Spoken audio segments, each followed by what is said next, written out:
اقرا کتاب 96 کو سبسکرائب کرنا نہ بھولیں۔ ادارے کو اپنی نیک دعاؤں اور تمناؤں میں یاد رکھیں۔ السلام علیکم ورحمۃ اللہ وبرکاتہ۔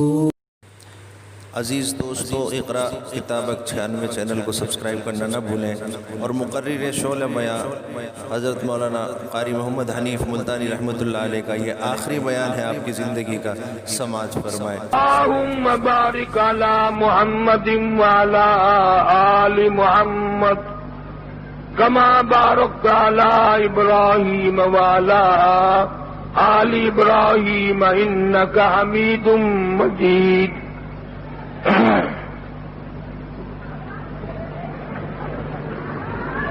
محترم بزرگوں، عزیز دوستو،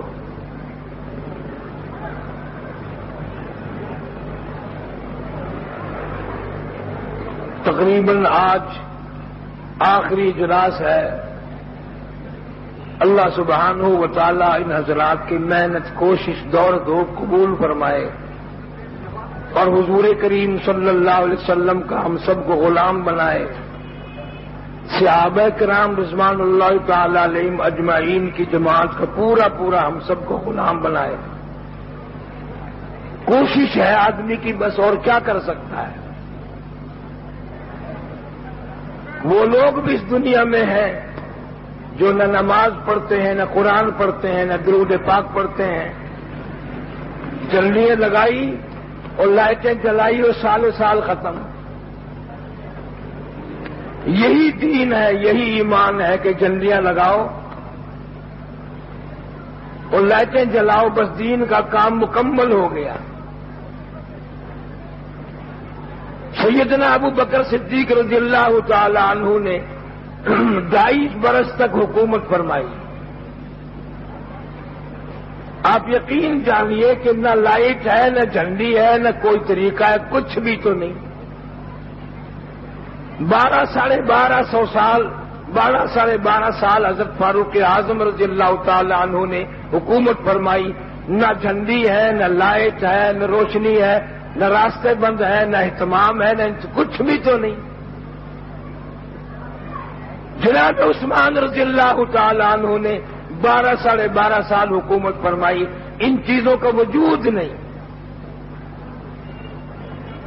سیدنا علی مرتضی رضی اللہ تعالی عنہ نے حکومت فرمائی، لیکن ان کی دماغ، ان کا دل، ان کا مزاج یہاں تک نہ پہنچا جہاں ہم پہنچے ہیں۔ اللہ کے نبی کی مخالفت کرنا وہ کسی طرح سے بھی جائز نہیں، صحیح نہیں۔ ساری دنیا اگر کفر پہ جمع ہو جائے تو کفر کبھی اللہ کی توحید یا قرآن نہیں بن سکتا۔ تماشا نہیں بنانا دین کو، اللہ کے قرآن کا تماشا ہم نے بنایا ہوا ہے۔ مزاج بن گیا، طبیعت بن گئی، امیر غریب مرد عورت سارے کے سارے۔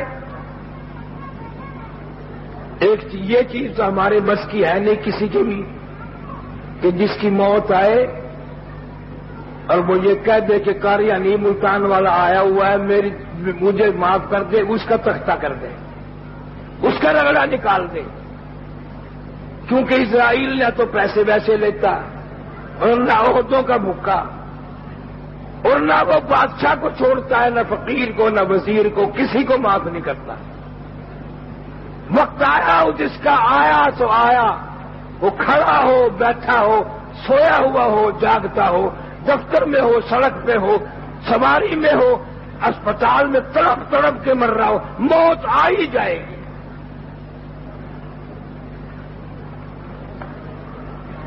بڑے بڑے بادشاہوں کی بھی موت آئی، وزیروں سفیروں کی بھی موت آئی۔ نہ وہاں امریکہ کے یہودی کی چلتی ہے، نہ روس کے حامیوں کی کسی کی نہیں چلتی اللہ کے یہاں۔ ساری دنیا اگر ایک آدمی کو بچانا چاہے نہیں بچا سکتے۔ اللہ کے فیصلے عقل ہیں، اللہ کا فیصلہ عقل ہے، قطعی طور پہ آ کے رہتی ہے۔ اتنی بھول جتنی آج لگی ہوئی ہے، کسی کو موت کا غم نہیں، کوئی موت کی تیاری میں لگا ہوا نہیں، کسی کو خیال نہیں ہے میں آج کھاتا پیتا ہوں، دن دن آتا ہوں، کل خاموش خبر میں پڑوں گا، بالکل نہیں۔ جناب مدنی کریم صلی اللہ تعالی علیہ وسلم نے حجۃ الوداع فرمایا، آخری حج ہے،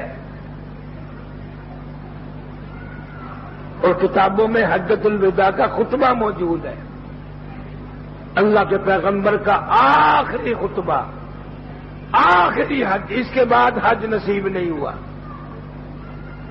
وہ فرمایا الصلاۃ الصلاۃ، لوگوں نماز کی پابندی کرو، غلاموں کا خیال کرو، یتیموں محتاجوں کا خیال کرو۔ جناب مدنی کریم صلی اللہ تعالی علیہ وسلم حجۃ الوداع میں خطبہ ارشاد فرماتے ہیں، اور یوں فرمایا جو موجود ہیں وہ دوسروں تک یہ میری بات پہنچا دیں۔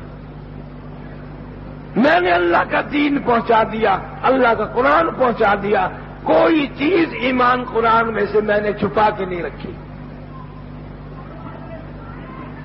سارے صحابہ کرام موجود تھے، سب کو وضاحت کے ساتھ فرما دیا، میں نے اللہ کا قرآن پہنچا دیا، سب نے کہا پہنچا دیا، کہ میں الحمدللہ میری ذمہ داری پوری ہو گئی۔ میں نے احکام خداوندی پہنچا دیے کہ جی ہاں پہنچا دیے۔ تمہارے لوگوں کوئی چیز دنیا اور آخرت میں قبر حشر میں کامیاب نہیں کر سکتی جب تک میں محمد الرسول اللہ صلی اللہ علیہ وسلم کے طریقے کو نہیں اپناؤ گے۔ وہ کیا ہے طریقہ؟ کسی کا مال نہ کھاؤ، کسی کو ناجائز تنگ نہ کرو، خیال رکھو ہر وقت کہ ایک دن قبر میں جانا ہے اور ایک دن میں کفن میں چھپ جائے گا میرا منہ۔ مردوں میں سے، عورتوں میں سے، امیروں میں سے، غریبوں میں سے، ہر آدمی کے سوچنے کی بات ہے۔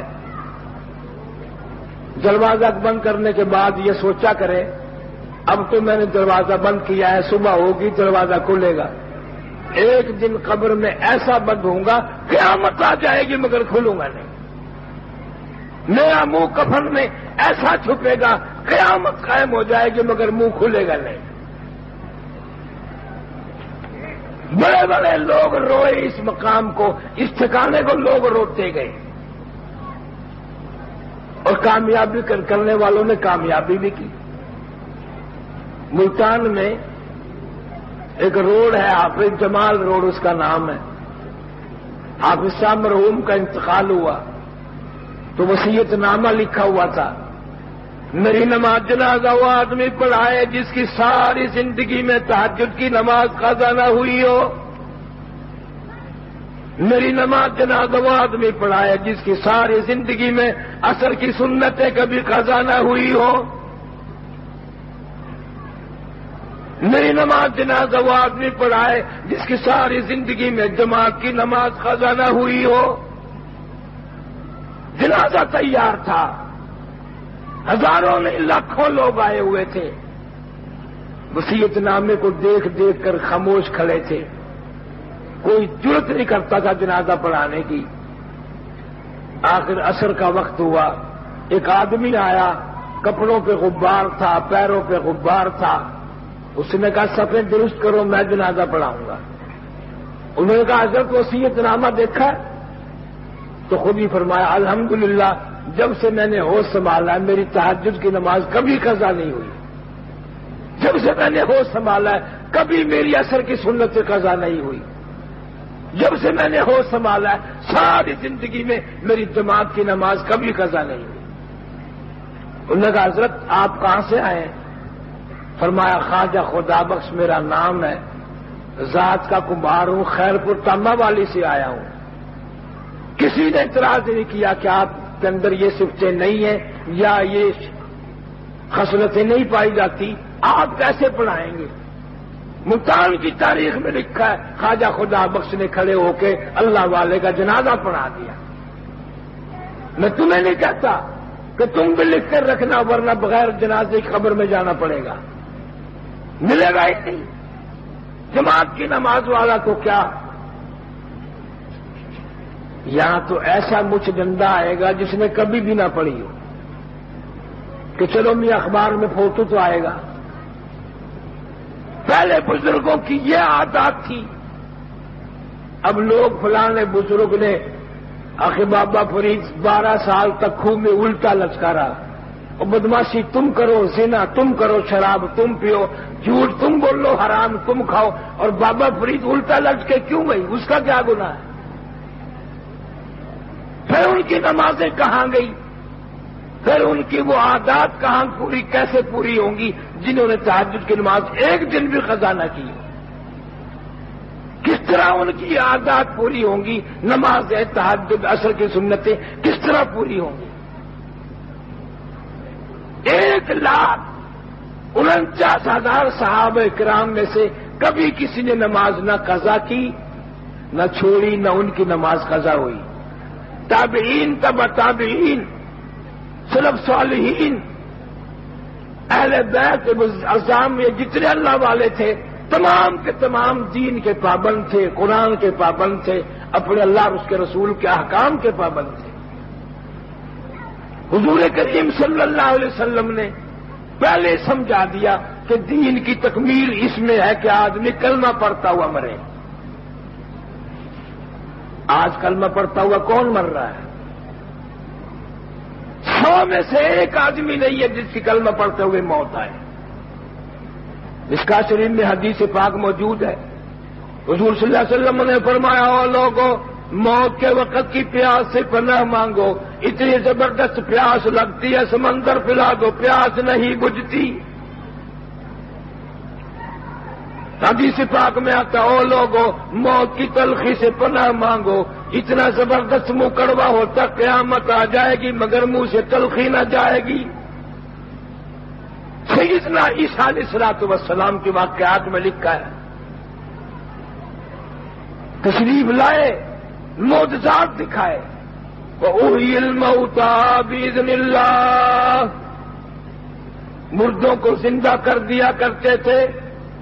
قوم آئی، تماشائی آئے، نئی نئی قبروں سے مردے زندہ کر کے دکھا رہے ہو، آؤ ہم ایک پرانی قبر پہ لے کے چلیں گے مردوں کو زندہ کر کے دکھانا۔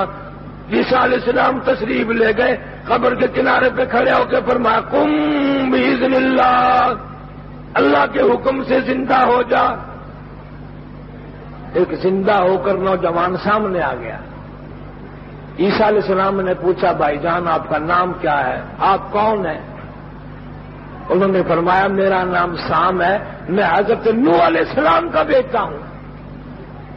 تو عیسیٰ علیہ السلام نے فرمایا، تجھے تو کئی ہزار سال قبر میں گزر گئے، کئی ہزار سال موت کے تیرے گزر گئے، ایک عرصہ بیت گیا، کئی ہزار سال تجھے قبر میں ہو گئے، اللہ نے ملاقات تو کرا دی، مجھے قبر کی کوئی خبر بتا، قبر کا ماحول بتا، قبر کا منظر بتا، قبر کی خبر بتا۔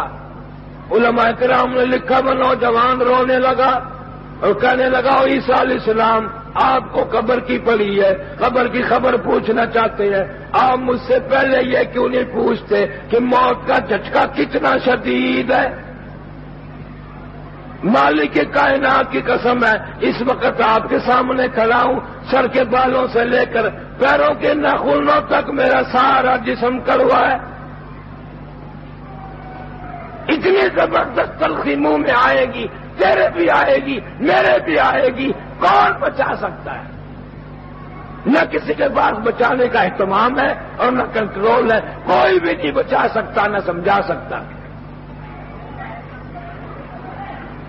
رسول کریم صلی اللہ علیہ وسلم نے ارشاد فرمایا، او لوگوں، موت کے وقت کی گھبراہٹ سے پناہ مانگو، اتنی زبردست گھبراہٹ آتی ہے ساری زندگی میں کبھی نہیں آئی۔ فرمایا، او لوگوں، موت کے وقت کے پسینے سے پناہ مانگو، اتنی زبردست پسینہ آئے گا ساری زندگی میں کبھی نہیں آیا۔ جناب مدنی کریم صلی اللہ تعالی علیہ وسلم نے فرمایا، او لوگوں، موت کے صدمے عظیم سے پناہ مانگو، موت کے جھٹکے سے پناہ مانگو، موت کی تکلیف سے پناہ مانگو، اتنی بڑی تکلیف ہوتی ہے۔ قرآن کہتا، کلا اذا بلغت التراقی وقیل من راق وظن انہ الفراق والتفت الساق بالساق الى ربك يومئذ المساق۔ 360 رگیں ٹوٹیں گی، اعضا چھوٹیں گے، کڑا کڑا کر کے اعضا چھوٹ رہے ہیں، اتنی زبردست تکلیف ہوتی ہے، کانوں کے پردے پھٹ جائیں گے، آنکھوں کا نور ختم ہو جائے گا، آدمی کے جسم میں منوں کے حساب سے بلڈ ہے، خون ہے، رت ہے، ایک جھٹکا لگنے سے خطرہ باقی نہیں رہتا۔ حضور کریم صلی اللہ علیہ وسلم نے ارشاد فرمایا، او لوگوں، موت ایک دفعہ آتی ہے، بار بار نہیں آتی، اس کی تیاری کرنی پڑتی ہے، اس کے لیے کچھ اعمال کرنے پڑتے ہیں، جس کے جھولی میں اللہ رسول کا پیغام ہوگا وہ دنیا اور آخرت میں کامیاب ہوگا۔ سیدنا فاروق اعظم رضی اللہ تعالی عنہ کو لوگوں نے دیکھا، کروٹیں بدل رہے ہیں، بے تحاشا رو رہے ہیں۔ کسی نے پوچھا، فاروق تجھے کیا ہوا؟ فرمایا، آج تو مجھے قبر کا اندھیرا یاد آ گیا۔ فاروق اعظم کی روح فنا ہو رہی ہے، تباہی ہو رہی ہے، میرا تیرا کیا پتا ہے کس حال میں موت آئے گی۔ سجدے میں موت بڑی مشکل ہے، لاکھوں کروڑوں میں سے کسی کو سجدے کی موت آتی ہے۔ ہیرا رحیم یار خان، مولانا عبدالغنی صاحب رحمت اللہ علیہ نے مغرب کی جماعت کرائی۔ یہ غریب مولوی جن کو تم سلیل سمجھتے ہو، موٹے چھوٹے کپڑے، موٹا موٹا کھانا پینا، خدا کی قسم مغرب کی جماعت کرائی، بعد میں 2 سنتیں پڑھنے لگے، پہلی رکعت کے پہلے سجدے میں موت آ گئی، سبحان ربی الاعلیٰ پڑھتے ہوئے موت آ گئی، اللہ کے دربار میں سجدہ کرتے ہوئے موت آ گئی، وضو کے ساتھ موت آئی، دربار الہی میں موت آ گئی، اللہ اور اس کے رسول کے احکام کی بجاوری کرتے ہوئے موت آ گئی۔ اب جو لوگ نماز نہیں پڑھتے، دل ان کا بھی کرتا ہے کہ سجدے کی موت مل جائے، لیکن ملے گی کیسے؟ ملے گی کیسے؟ سینکڑوں ہزاروں میں سے ایک کو کلمہ پڑھتے ہوئے موت آتی ہے، قرآن پڑھتے ہوئے موت نہیں آتی لوگوں کو۔ صحابہ کرام رضوان اللہ تعالی علیہ اجمعین کی پوری جماعت قرآن پڑھتی ہوئی موت آئی ہے، سب کی تمنا تھی، آرزو تھی، حسرت تھی، میری موت قرآن پڑھتے ہوئے آئے۔ اور واقعات ہیں، حضور کریم صلی اللہ علیہ وسلم نے حضرت عثمان رضی اللہ تعالی عنہ سے پوچھا، تجھے دنیا میں کیا چیز پسند ہے؟ انہوں نے کہا، بس یا رسول اللہ ایک ہی چیز پسند ہے، اللہ کا قرآن ہو، میری زبان ہو، پڑھتے پڑھتے موت آئے۔ اللہ کا قرآن ہو، میری زبان ہو، پڑھتے پڑھتے موت آئے، اسی پر خاتمہ چاہتا ہوں۔ بادشاہ بھی بنے، خلیفہ رسول بھی بنے، نبی کے داماد بھی بنے، میں تمہیں قسم اٹھا دیتا ہوں حضرت عثمان کی موت قرآن پڑھتے پڑھتے آئی۔ قرآن پڑھتے پڑھتے عثمان کو شہادت ملی۔ سب سے پہلے وار جو کیا، خون کا دھارا، خون کا فوارہ اللہ کے قرآن پہ جا کے پڑا۔ عثمان کا گواہ قرآن ہے، عثمان کا گواہ اللہ کا قرآن ہے۔ میرے اوپر خون پڑا، میرے اوپر لہو کی دھار پڑی، میں گواہ ہوں کہ شہید کیا گیا، اور مدینہ پاک میں شہید ہوا، مظلوم مدینہ عثمان ذی النورین رضی اللہ تعالی عنہ۔ تمہیں ان لوگوں کا مرنا پسند نہیں؟ لوگ مزاجن رشک نہیں کرتے کہ ایسی موت آنی چاہیے؟ آخری وقت میں بیوی سے فرمایا، میرا پاجامہ لا کے دے، جو میں نے یمن کے ملک سے منگایا تھا۔ تو بیوی نے کہا کہ ساری زندگی میں پاجامہ پہنا نہیں، آج کیا بات ہے، پاجامے کی ضرورت کیسے پڑ گئی؟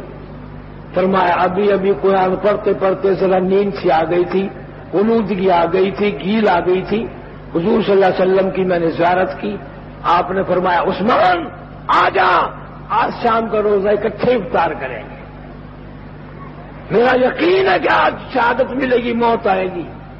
پاجامہ اس لیے پہن رہا ہوں، مخالف جو تلوار ماریں گے، چھرے ماریں گے، تڑپوں گا، پھڑکوں گا، ایسا نہ ہو کہ ان کی نظر میرے شرمگاہ پہ پڑ جائے۔ پاجامہ پردے کی چیز ہے، اس لیے مانگ رہا ہوں۔ جس نے آخری وقت میں بھی شرمگاہ کی حفاظت کی وہ عثمان، جس نے آخری وقت میں بھی اللہ کے قرآن کی حفاظت کی وہ عثمان. اور وہ کہتا ہے کہ میں ساری عمر میں قسم کھاتا ہوں میں نے جھوٹ کبھی نہیں بولا. آج عثمان کے ماننے والے صحابہ کرام کے خادم غلام کمر باندھ رکھی ہے کہ جھوٹ بولتے بولتے مریں گے. عورتیں بھی مرد بھی اسی بات پر کھڑے ہیں. کیسے لوگ تھے؟ حضرت معاذ بن جبل رضی اللہ تعالیٰ عنہ مدینے میں موت آ رہی، اللہ کرے میری تیری موت بھی مدینے میں آئے. یہ سارا شہر پاکستان جو مدینہ مدینہ کرتا پھرتا ہے نا، ان کو مدینہ مرنے سے بڑی ڈر لگتا ہے، مدینے کی موت سے بڑا ڈر لگتا ہے، بڑے گھبراتے مدینے کی موت سے. دل تو ہے نہیں مدینے میں، کراچی کے شہروں میں گلیوں میں دل پھرتا ہے، کیسے مدینے میں موت آئے گی؟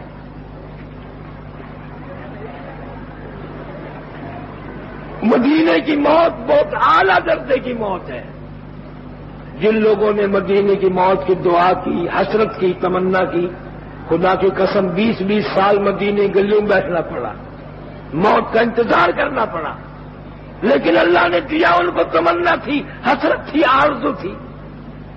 معاذ بن جبل رضی اللہ تعالیٰ عنہ مدینے پاک میں موت آ رہی ہے، چاروں طرف صحابہ کرام بیٹھے ہوئے قرآن پڑھ رہے ہیں.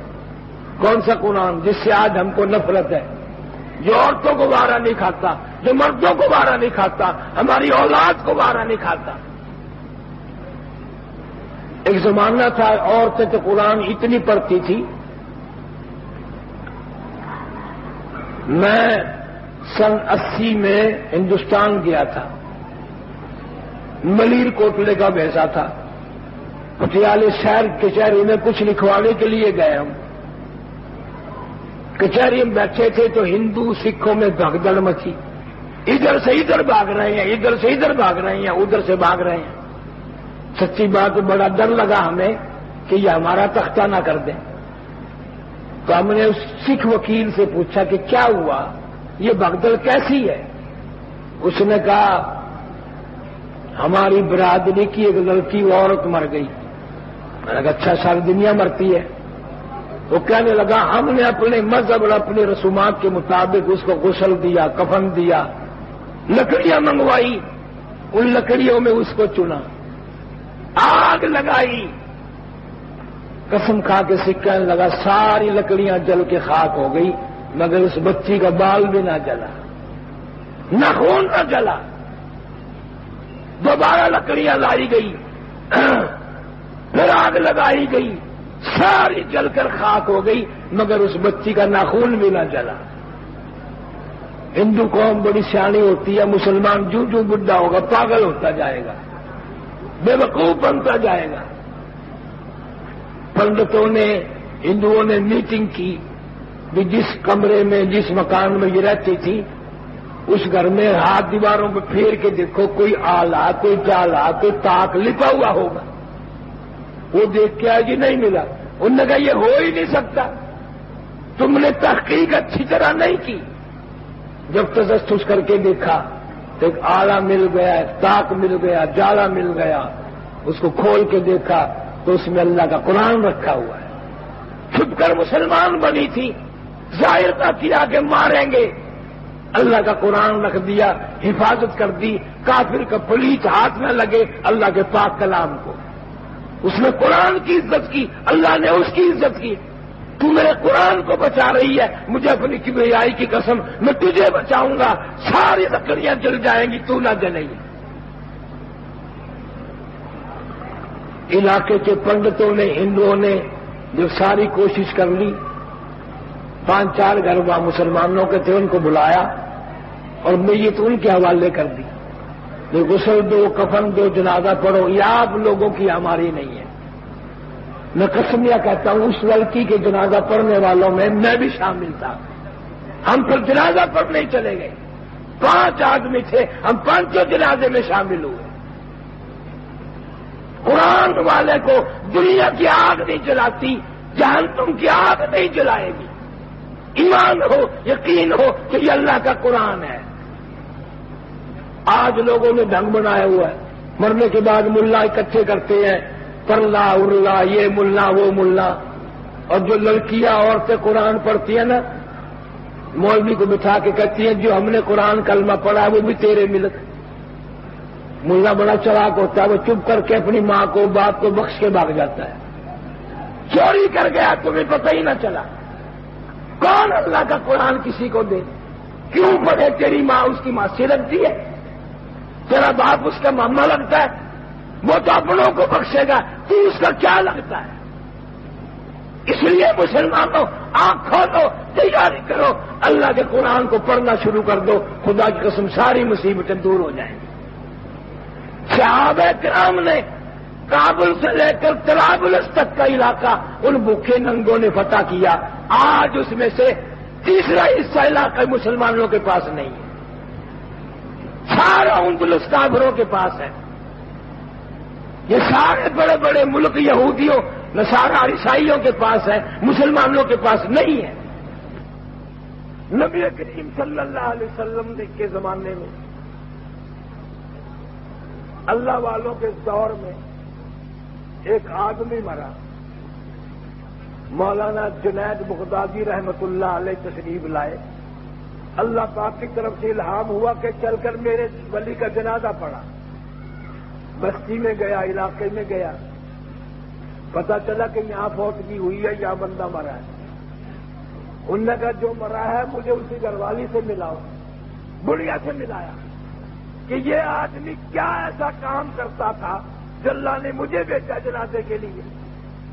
اس نے کہا کسی مولوی کا واز سننے گیا تھا، اسی دن بکری بیچی، قرآن خریدا، رویا کرتا تھا اور قرآن کو دیکھتا تھا، پڑھنا بھی نہیں آتا تھا، پڑھنا بھی نہیں آتا تھا، صرف دیکھنا قرآن کا اللہ کو اتنا پسند ہے، اتنا پیارا ہے کہ قرآن دیکھنے والے کی بھی اتنی عزت کی کہ جنید بغدادی سے جنازہ پڑھوایا۔ جنید بغدادی رحمت اللہ علیہ فرماتے ہیں میں نے اس قبر میں رکھا، اس کو میرے دیکھتے دیکھتے اس قبر ساری پھولوں سے بھر گئی۔ قرآن کو عزت سے دیکھنا، قرآن کی عزت کو برقرار رکھنا بہت بڑی بات ہے۔ امام حسین رضی اللہ تعالی عنہ کا بیٹا امام زین العابدین 5 نمازوں کے علاوہ رات دن میں 1000 رکعت نفل پڑھتا تھا۔ اہل بیت کا تو یہ حال ہے، اور اہل بیت کو ماننے والوں کو فرض نصیب نہیں، بالکل قرآن نصیب نہیں، فرض نصیب نہیں، جماعت کی نماز نصیب نہیں۔ سردی کا موسم ہے، امام زین العابدین نے انگیٹھی میں کولے رکھے اور آگ سلگائی اور نیت باندھ لی، کولا چٹخا، سامان میں آگ لگی، چھت میں آگ لگی، ساری جل گئی۔ لوگوں نے دروازہ توڑا کہ جل گئے ہوں گے حضرت، تو ختم ہو گئے ہوں گے۔ خدا کی قسم علماء نے لکھا ہے کہ امام زین العابدین کو جا کے لوگوں نے دیکھا اطمینان سے کھڑے ہوئے اللہ کا قرآن پڑھ رہے ہیں، تم اس آگ سے نہ لڑے۔ سامان جل گیا، چھت جل گئی، آگ لگ گئی۔ فرمایا جس آگ کو تم بجھا سکو میں اس سے کیا ڈروں، جس کو پانی بجھا دے، جس کو مٹی بجھا دے، میں کیا ڈروں۔ میں اس آگ کی فکر میں لگا ہوا تھا جس سے عمل کے سوا کوئی شے نہیں بجھا سکتی۔ یہ علی مرتضیٰ کے پوتے کا بیان ہے۔ سیدہ فاطمہ الزہرا رضی اللہ تعالی عنہا، حدیث پاک میں آتا سیدۃ النساء اہل الجنت فاطمہ، ساری جنت کی عورتوں کی سردار ہے فاطمہ۔ اب یوں ہی تو نہیں بن گئی، ہم سے تو کسی عورت نے آج تک نہیں پوچھا فاطمہ کپڑے کیسے تھے، کھانا کیسے کھاتی تھی، اس کا رہن سہن کیسا تھا، زندگی کیسے گزارتی تھی۔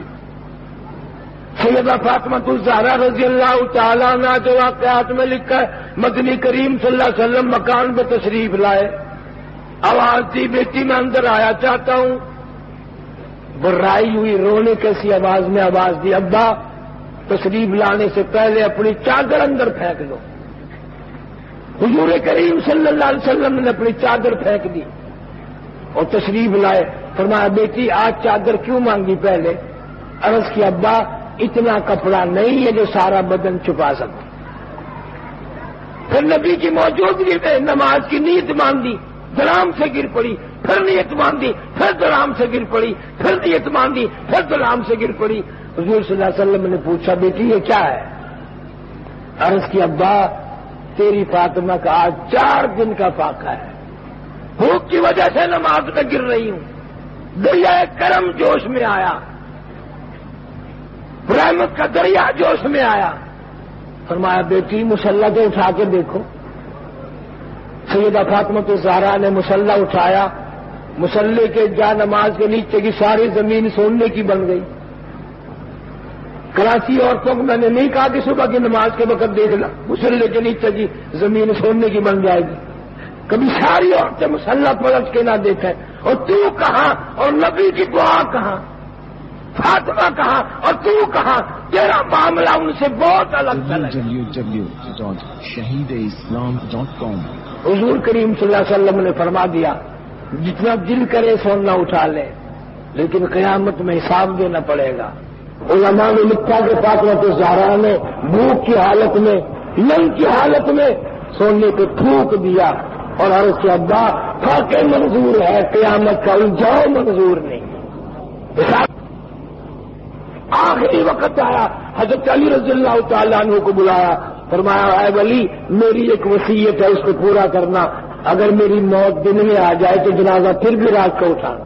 کیوں؟ اس لیے کہ زندگی میں کسی غیر محرم کی نظر مجھ پہ نہیں پڑی، دل چاہتا ہے کسی کی نظر بھی میرے جنازے پر نہ پڑنے پائے۔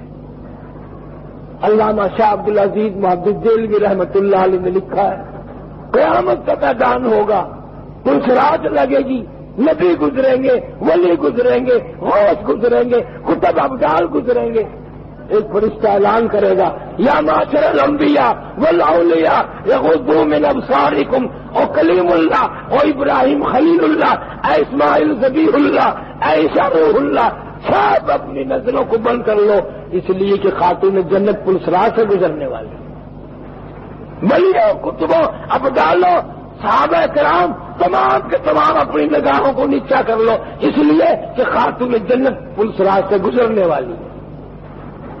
آج کراچی کی عورتوں کو فاطمہ الزہرا کا اسوہ اور آپ کی وصیتیں اور آپ کی نصیحتیں کیوں یاد نہیں؟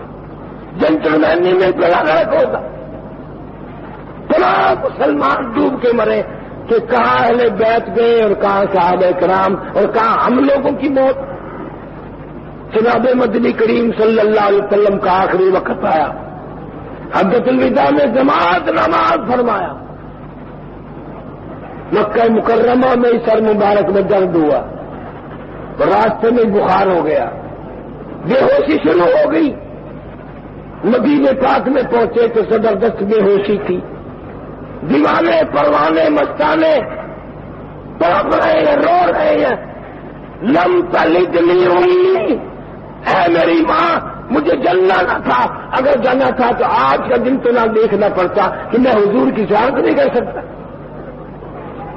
نماز پڑھانے والا کوئی نہیں، فرمایا مری ابا بکر ان یصلی الناس، ابو بکر کو حکم دو میری طرف سے میرے مصلی پہ کھڑا ہو کر نماز پڑھائے۔ 17 نمازیں ابو بکر صدیق رضی اللہ تعالیٰ عنہ نے حضور کی زندگی میں مصلی پہ کھڑے ہو کے پڑھائی۔ سارے صحابہ کرام گواہ ہیں کہ حضور کریم صلی اللہ علیہ وسلم کو ہوش تھا۔ حضرت عباس اور ایک دوسرے صحابی کندھے پہ ہاتھ مار کے رکھا، قدم جمتا بھی نہ تھا، پاؤں کھسکتے ہوئے مسجد میں تشریف لائے۔ دیکھو کون کون لوگ میرے صدیق کے پیچھے نمازیں ادا کر رہے ہیں۔ صدیق اکبر نے چاہا بھی کہ میں پیچھے ہٹ جاؤں، فرمایا الزم مکانہ کا، کھڑے ہو جاؤ اپنی جگہ پہ نماز ادا کرو۔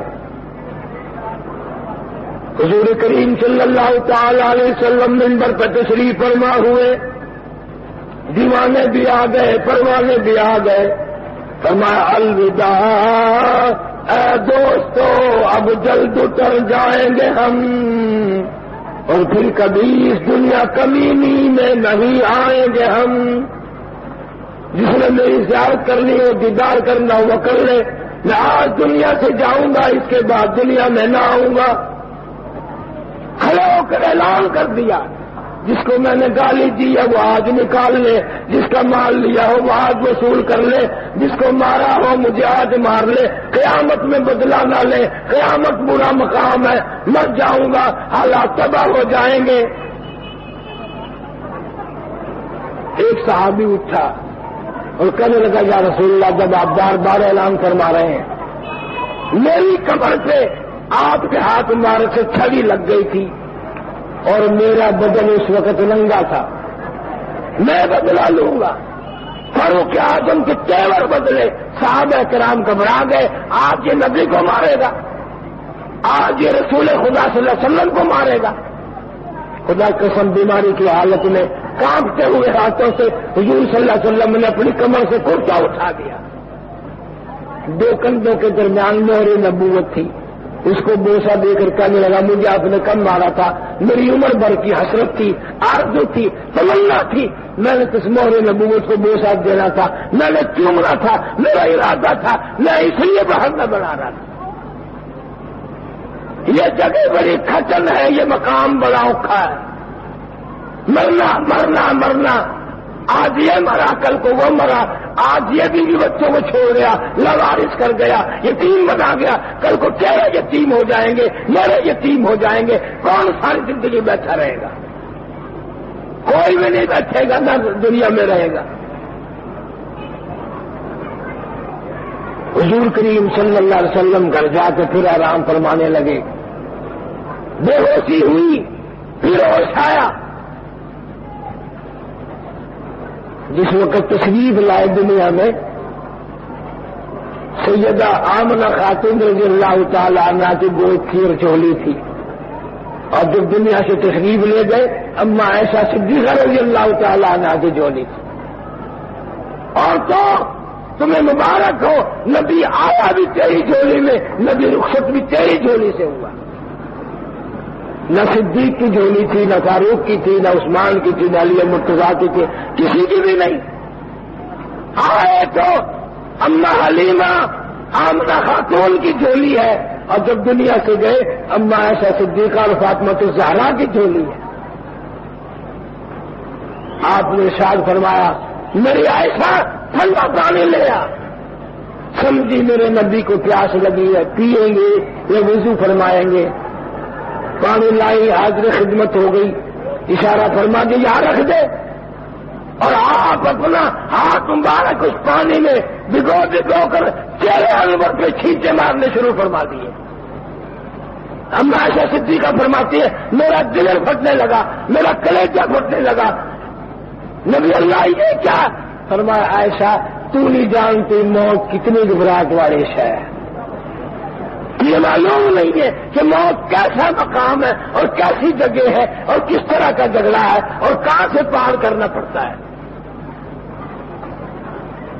اما عائشہ صدیقہ رضی اللہ تعالیٰ عنہ فرماتی ہیں کہ حضور کریم صلی اللہ علیہ وسلم کی وجہ سے میں بھی پریشان تھی، فاطمہ الزہرا بڑی پریشان تھی۔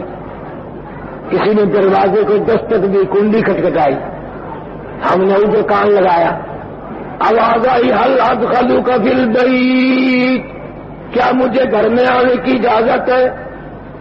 فاطمہ الزہرا ابا کی وجہ سے، بے ہوشی کی وجہ سے پریشان ہے، کہہ اٹھی اور دیہاتی گوار کہیں کہ پاگل کہیں کہ میرے ابا بے ہوش ہیں، تجھے اجازتوں کی پڑی ہے؟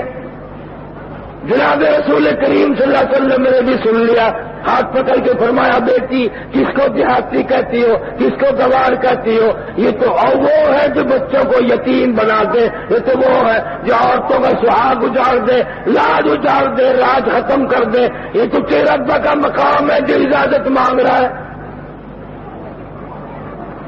اجازت دی گئی، تشریف لے آئے، اللہ کا سلام پہنچایا، تیار ہو جاؤ، میں تیار ہوں۔ اللہ نے بن شام لکھتا ہے کہ روح مبارک قبض کرتے کرتے جب گھٹنوں کے قریب پہنچا تو فرمایا اسرائیل تکلیف ہو رہی ہے، مجھے ساری زندگی میں ایسی تکلیف نہیں ہوئی جو آج ہو رہی ہے۔ عرض کہ یا رسول اللہ میری کیا مجال ہے، نہ میرا منصوبہ ہے نہ میرا پروگرام ہے کہ آپ کو تکلیف پہنچاؤں۔ فرمایا مجھے اتنی تکلیف ہو رہی ہے کہ ساری زندگی میں کبھی نہیں ہوئی. امت کے جن لوگوں کو دکھ دو گے ان کا کیا حال بنے گا؟ میری حسرت ہے، میری آرزو ہے، میری تمنا ہے، جتنے بھی موت کے وقت تم نے دکھ دینے ہیں، عذاب دینے ہیں، پوری امت کے دکھوں کو آج میری چھاتی پہ ختم کر لے. تمام کے تمام تکلیفیں پریشانیاں جو ساری امت کو دینی ہے وہ مجھے دے لو، میری امت کو نہ کچھ کرنا. سیدہ عائشہ صدیقہ رضی اللہ تعالیٰ عنہ فرماتے ہیں آواز ختم ہو گئی تھی، سانس رک گیا تھا، لب مبارک حرکت کر رہے تھے، میں نے کان لگا دیا کہ سنو کیا فرماتے ہیں. فرمایا ربی حبلی امتی، مولا میری امت کو معاف کر دے. ربی حبلی امتی، مولا میری امت کو معاف کر دے. سیدہ فاطمہ الزہرا رضی اللہ تعالیٰ عنہ کا بیان ہے 6 مہینے زندہ رہی حضور صلی اللہ علیہ وسلم کی وفات کے بعد، نہ کسی نے ہستی دیکھی اور نہ پیٹ بھر کے کھانا کھایا، بلکہ رویا کرتی تھی، او انس، او طلحہ، او زبیر، مجھے وہ ہاتھ تو دکھاؤ جن ہاتھوں سے تم نے میرے ابا پر کی قبر پر مٹی ڈالی ہے، میرے ابا کو کفن دیا، قبر میں اتارا، مجھے کبھی وہ ہاتھ تو دکھا دیا کرو جن ہاتھوں سے تم نے میرے ابا کو قبر میں اتارا تھا. بڑے بڑے لوگ دنیا سے گئے، آدم صفی اللہ نہ رہے، موسیٰ کلیم اللہ نہ رہے، اور ہم کیا رہیں گے جب رسول خدا نہ رہے. جب مدینے میں حضور صلی اللہ علیہ وسلم کا روز اقدس بن گیا، اب یہ کتنی بدتمیزی کی بات ہے کہ یہاں روزے بناتے ہیں کراچی میں لوگ، وہ تو ایک ہی روزہ ہے، ایک ہی نبی تھا، ایک ہی قبر ہے، ایک ہی مدینہ ہے، اس کا احترام یہی ہے کہ وہاں جایا جائے اور جا کے زیارت کی جائے. یہاں قدم قدم پہ بیت اللہ بنانا، روزے رسول بنانا میرا شرک ہے، کفر ہے، بغاوت ہے دین سے، قرآن سے عداوت ہے. تم نے اس کو تماشا بنایا ہوا. میرے نبی کی نبوت کا ساتھ کوئی نہیں ہو سکتا، کوئی نہیں چل سکتا. میرا مرنا بھی نرالا، جینا بھی نرالا، حضور کا روز اقدس بھی نرالا، مدینہ بھی نرالا، میرے نبی کا مدینہ بھی نرالا، پسینہ بھی نرالا. آج کہتے ہیں کہ پنچن پاک، اور نہیں، میرے نبی کے سارے اصحاب پاک، سارے ازواج پاک، سارے بناتے رسول پاک، میرے نبی کا مدینہ پاک، میرے نبی کا پسینہ پاک. کون ریس کرے گا حضور کریم صلی اللہ علیہ وسلم کی قبر مبارک کی، روزے مبارک کی، شہر مدینے کی، جس کی گلیاں بھی نرالی ہے، جس کی ہوا نرالی ہے، جس کی فضا نرالی ہے، جس میں بسنے والے نرالے، اور جہاں پر معاذ بن جبل رہتا تھا، جہاں صدیق اکبر رہتا تھا، جہاں فاروق اعظم کا قیام تھا، وہ نرالا نہیں ہوگا تو کیا نرالا ہوگا؟ تمام چیزیں نرالی. آج بھی مدنی کریم صلی اللہ علیہ وسلم کی ختم نبوت سارے انبیاء کرام سے نرالی. ختم نبوت کے صدقے میں اللہ ہم سب کے گناہوں کو معاف فرمائے گا، پریشانیوں کو دور فرمائے گا. ناموں سے صحابہ کرام پر مر مٹنے کی توفیق اللہ دے، اسی کے صدقے میں ہمیں جنت ملے گی. اہل بیت جتنے بھی گزرے تمام کے تمام نمازی تھے، چہرے پہ داڑھی تھی، اللہ والے تھے، قرآن والے تھے. آج ہمارے گھروں سے قرآن کیوں نکل گیا؟ دین کیوں نکل گیا؟ دین کہاں رہ گیا؟ سارا ہی مٹ گیا. قرآن چھوڑا تو دین ختم ہو گیا. پیغمبر صلی اللہ علیہ وسلم کے اصحاب نے قرآن بڑا مضبوطی سے پکڑا تھا، سنت رسول کو مضبوطی سے پکڑا کہ یہ ہماری کامیابی کا ضامن ہے، اور زندگی گزار دی اسی پہ. گورنر ہیں سیدنا خالد بن ولید سارے قید رضی اللہ تعالیٰ، 125 جنگ لڑے، 125 جنگ لڑے، اور ایک جنگ میں بھی شکست نہ ہوئی، ایک جنگ میں بھی ہار نہ ہوئی. تمام میں فتح ہی فتح، کامیابی کامیابی. لیکن سیدنا فاروق اعظم رضی اللہ تعالیٰ عنہ کی خلافت ہے. خالد بن ولید نے ایک شاعر کو تھوڑے سے معمولی سے پیسے دے دیے، اسے شعر کہے اللہ اللہ